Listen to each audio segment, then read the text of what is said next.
potentially localized flash flooding. So the flash flood watches are still out. We're kind of keeping an eye on things.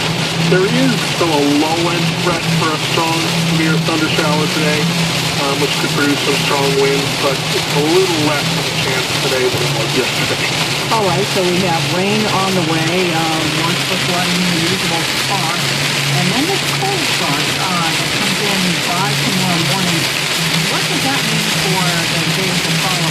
Well, we won't be seeing the really chilly temperatures that parts of the Great Lakes region saw, but we will at least give us a little bit of a break finally from the humidity for sure. The new front side tomorrow, temperatures will probably still be in the low 80s across the region, but the dew point will be a lot lower. They'll be down in the 50s, so that'll feel much nicer, even though the temperatures, will be fairly similar. So one more day of the soup, and then it looks like a lovely 2 days ahead. Finally, yes, we get a little bit of a break, a little less humid, and it looks like generally at least relatively dry conditions into the early part of the weekend, at least at this point. Thank you. Meteorologist Matt Judy from the National Weather Service in Taunton. We are having a thunder and lightning storm right now in Boston. Rain with 74 degrees. And as Matt mentioned, there is a flash flood watch in effect through this afternoon.